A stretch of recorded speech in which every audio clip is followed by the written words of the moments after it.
Jenny 4th படிக்கும்போது ஸ்கூலில் tour arrange பண்ணுறாங்க. பட் சடனாக என்ன ஆகிடுது அப்படின்னா, ஜெனி வரத்துக்குள்ளேயும் ஸ்கூல் பஸ் கிளம்பிடுது, டூர் பஸ்ஸு.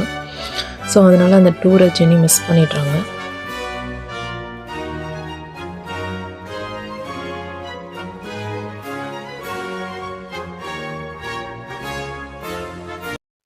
ஜெனியோட அப்பாவுக்கு இப்போ ஒரு டூர் புக் ஆகுது. அந்த டூர் பார்த்திங்க அப்படின்னா 10th standard boys tour. So அந்த டூரில் ஜெனியோட அப்பா ஜெனியை கூப்பிடுறாங்க. ஸோ ஜெனியும் ரொம்ப சந்தோஷமாக நானும் டூருக்கு அப்பா கூட போகிறேன் அப்படின்னு ரொம்ப குஷியாக இருக்காங்க, கிளம்புறாங்க டூருக்கு. ஸோ டூர் ஆனது மன்னார்குடியில் உள்ள பாய்ஸ் ஸ்கூல்லேருந்து கிளம்புது. ஸோ நைட்டு ஒரு 9 மணிக்கு கிளம்புது. ஜெனியும் அதே பஸ்ஸில் இருக்காங்க, கிளம்புறாங்க. ஸோ அந்த ஸ்கூல் ஸ்டூடெண்ட்ஸ் எல்லாரையும் பஸ்ஸில் கலெக்ட் பண்ணிவிட்டு ஸ்டாஃப்ஸும் அதில் ஏறிட்டு பஸ்ஸு அங்கேருந்து கிளம்புது, ரொம்ப சந்தோஷமாக ஜாலியாக. அப்போ பசங்கள்லாம் பார்த்திங்க அப்படின்னா உள்ளார ஒரே டான்ஸு ப்ளஸ் ட்ரிங்க்ஸ் வேறு பண்ணுறாங்க. 10th ஸ்டாண்டர்ட் பசங்க தான் இருந்தாலும் ட்ரிங்க்ஸ் எல்லாம் பண்ணிவிட்டு ஒரே குஷி தான் பஸ்ஸுக்குள்ளார. அவ்வளோ ஒரு ஜாலியாக அந்த சாங்ஸுக்கு டான்ஸ் ஆடுறது அப்படின்னு ரொம்ப கிராஜுவலாக போயிட்டுருக்கு. ஸோ வண்டியும் மூவ் ஆகிட்டே இருக்குது. எங்கே பார்த்திங்க அப்படின்னா நைட்டு ஃபுல்லாக ட்ராவல் ஆகுது. கிட்டத்தட்ட ஒரு 12 மணி 1 மணி அளவில் கரூரை வண்டி டச் பண்ணுது. அப்போ வண்டியிலேருந்து ஸ்கூல் ஸ்டாஃப்ஸ் டிரைவர்கிட்ட ரெக்வஸ்ட் பண்ணுறாங்க, வண்டியை கொஞ்சம் ஓரமாக நிப்பாட்டுங்க, யூரின் பாஸ் பண்ணணும் அப்படின்னு சொல்லி. சரின்னு டிரைவரும் என்ன பண்ணுறாரு, ரொம்ப இருட்டாக இருக்கேன், ஒரு சின்ன லைட்டு வெளிச்சத்தில் வண்டியை நிப்பாட்டுவோம் அப்படின்னு சொல்லி ஒரு சின்ன ஸ்ட்ரீட் லைட் எரிகிற இடத்துல வண்டியை நிப்பாட்டுறாங்க. ஸோ அதுக்கு ஆப்போசிட் பார்த்திங்க அப்படின்னா ஒரு சின்ன கணபதி கோவில் இருக்குது, பிள்ளையார் கோவில் அப்படின்னு சொல்லுவோம். அதுலேயும் ஒரு சின்ன லைட்டு வெளிச்சம் இருக்குது. ஸோ அந்த லைட்டு வெளிச்சம் போதுமானதாக இருக்குமா அப்படின்னு டிரைவர் என்ன பண்ணுறாரு, வண்டியை தன்னுடைய இடதுபுறம் தான் வண்டி போயிட்டுருக்கு. ஸோ அதே சைடில் வெளிச்சம் இருக்கக்கூடிய பகுதியில் நிப்பாட்டுறாரு. இதை எல்லாத்தையும் ஜெனி தன்னுடைய அப்பாவோட இருக்கைக்கு ஆப்போசிட்டில் எதிர்ப்புறம் இருக்கும் இல்லையா, கண்டக்டர் சீட்டுன்னு சொல்லுவாங்க. ஸோ அந்த சீட்டில் தான் ஜெனி எப்போதுமே உட்காந்துருக்காங்க. அதில் உட்காந்துக்கிட்டே தன் அப்பா என்னென்னலாம் பண்ணுறாங்க அப்படிங்கிறத ரொம்ப கவனமாக வாட்ச் பண்ணிகிட்ருக்காங்க.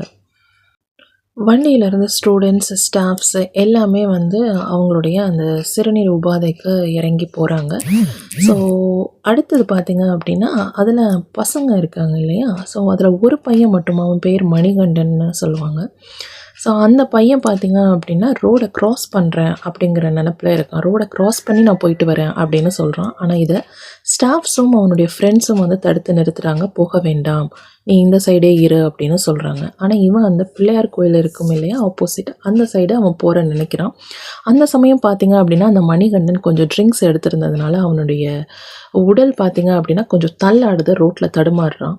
அதே சமயம் வாகனம், அதாவது அந்த ரோடு சொல்லுவோம் இல்லையா, பஸ்ஸு லெஃப்ட் சைடு நிற்குது அப்படின்னா ரைட் சைடு நேராக லாரி, ஒரு பெரிய லாரி நைட்டு ஒரு 1:30 மணி அளவில் ரொம்ப வேகமாக வருது. ஏன்னா ஹைவே இல்லையா, யாருமே இல்லை, ரோடு ஃப்ரீயாக இருக்குது அப்படின்னு சொல்லிட்டு லாரி டிரைவர் ரொம்ப வேகமாகவே வண்டியை ஓட்டிகிட்டு வராரு. அவர் ஓட்டிகிட்டு வர நேரம், இந்த மணிகண்டன் க்ராஸ் பண்ணுற நேரம், ரெண்டுமே பார்த்திங்க அப்படின்னா அடுத்தடுத்த நிகழ்வு ஒரு நொடியில் நிகழுது.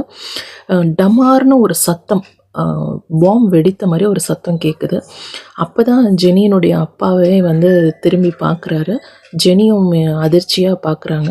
பார்த்திங்க அப்படின்னா அந்த பையனுடைய தலை துண்டாகி பிள்ளையார் கோவில் வாசலில் விழுவுது. ஜெனி உட்காந்துருக்க சீட்டுக்கு எதிர்ப்புறம் பார்த்திங்க அந்த பையனுடைய மூளைன்னு சொல்லுவாங்க இல்லையா, பிரெயின், அது மட்டும் வண்டி கண்ணாடி கிட்ட பறந்து விழுவுது. அதை பார்த்தோன்னே ஜெனியோட அப்பா கண்ணை மூடிக்கோ அப்படின்னு சொல்கிறாங்க. எனக்கு சின்ன குழந்தை இல்லையா, பயந்துடுவா அப்படின்னு சொல்லிட்டு ஜெனி பார்த்துட்டு அப்படியே கண்ணை மூடிட்டு உடனே ஷாக்காகி உட்காந்துருக்காங்க. அப்போ தான் அவங்க அப்பா சீட்டை விட்டு இறங்கி பார்க்குறாங்க என்ன ஆச்சு அப்படின்னு. ஸோ பார்த்திங்க அப்படின்னா அந்த பையனுடைய உயிர் அந்த இடத்துலையே போயிடுச்சு. எல்லாருக்குமே பதட்டமான சூழ்நிலை அந்த இடத்துல, அந்த நேரத்தில். ஸோ உடனே ஸ்கூல் ஸ்டாஃப்ஸு அண்ட் டிரைவர் எல்லாருமே சேர்ந்து போலீஸ்க்கு கால் பண்ணுறாங்க, லோக்கல் போலீஸ்க்கு. ஸோ அந்த ஏரியா போலீஸ்க்கு அவங்க உடனே ஸ்பாட்டுக்கு வராங்க. அப்படியே பஸ்ஸில் ஃபுல்லாக எல்லா ஸ்டூடெண்ட்ஸையுமே அவங்க என்ன பண்ணுறாங்க அப்படின்னா அன்னைக்கு இரவு அங்கே இருக்கக்கூடிய திருமண மஹாலில் தங்க வைக்கிறாங்க. ஸோ கிட்டத்தட்ட 1 டே ஃபுல்லாகவே அந்த இன்வெஸ்டிகேஷன் அப்படிங்கிறது போகுது. அடுத்த நாள் இரவும் தான் அவங்க வந்து அங்கேருந்தே ரிலீஸ் ஆகுறாங்க, இல்லை விடுவிக்கிறாங்க அப்படின்னு கூட நம்ம சொல்லலாம்.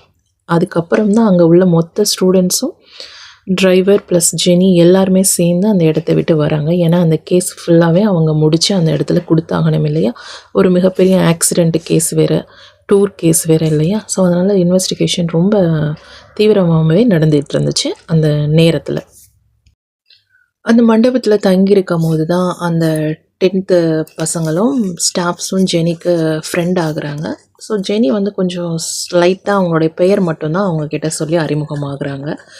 இதில் ஜெனி பார்த்திங்க அப்படின்னா தன்னுடைய அப்பாவினுடைய சூழ்நிலை எவ்வளோ கஷ்டமாக இருக்குது, அவர் எவ்வளோ ஒரு கஷ்டமான தொழில் பண்ணிகிட்ருக்காரு, எவ்வளோ ஒரு கஷ்டத்தை நெருக்கடியை உணர்றாரு, நம்ம இப்படி சந்தோஷமாக வந்த டூர் பாதியிலே நின்றுடுச்சு அப்படிங்கிற மாதிரியெல்லாம் அவளுடைய மனநிலை ரொம்ப தீவிரமாக யோசிக்குது. அதே சமயம் கண்ணீரும் வருது அப்பாவை நினைத்து. இதில் பார்த்திங்க அப்படின்னா நான் ஆல்ரெடி சொல்லியிருந்த மாதிரி தந்தைக்கும் மகளுக்கும் நடக்கக்கூடிய பாச போராட்டம் அப்படிங்கிறது ஜெனியினுடைய இந்த 5ஆம் வகுப்பு இந்த இன்சிடெண்ட், இந்த விபத்துலேருந்தே தொடங்குது அப்படின்னு நம்ம சொல்லலாம். இன்வெஸ்டிகேஷன் முடிஞ்சு போலீஸ் எல்லார்கிட்டையும் கையெழுத்து வாங்கிட்டு ஸ்டாஃப்ஸையும் பஸ்ஸையும் ரிலீஸ் பண்ணுறாங்க. ஸோ அப்போ பார்த்திங்க அப்படின்னா அவங்க அப்பா வந்து ஜெனியை பத்திரமா வீட்டில் இறக்கி விட்டுட்டு பாய் சொல்லிவிட்டு ஸ்டூடெண்ட்ஸை ஸ்டாப் பண்ணுறதுக்காக ஸ்கூலுக்கு போகிறாங்க.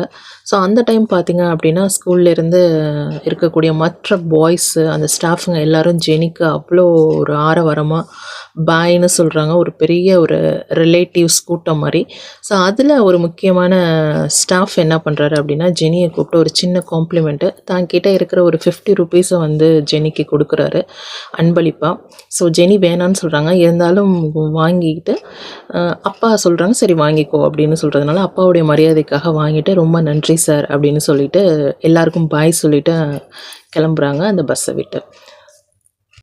இந்த விபத்து செய்தி அந்த மணிகண்டனுடைய பெற்றோருக்கு தெரிவிக்கப்படுகிறது. ஆனால் அவங்க பேரண்ட்ஸ் பார்த்திங்க அப்படின்னா ரொம்ப கோவத்தில் இருக்காங்க. ஏன்னா பிள்ளை இறந்து போச்சு அப்படிங்கிற வருத்தம் கண்டிப்பாக எல்லாருக்கும் இருக்கும். அவங்களுடைய கோபம் உண்மையானது, புரிதலுக்குள்ளானது, அப்படி தானே.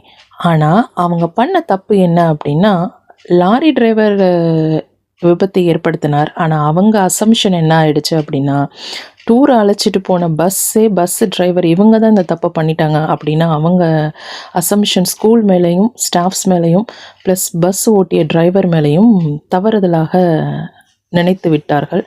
அதனுடைய பிரதிபலன் அப்படிங்கிறது ரிவெஞ்ச், பழிவாங்கிறது அப்படிங்கிறது ஜெனியினுடைய வாழ்வையில் தொடர்ந்து நடந்துக்கிட்டே இருந்துச்சு அப்படின்னு சொல்லலாம். Jenny, yeah, climb the ladder from the bottom floor. Now they see my name on it.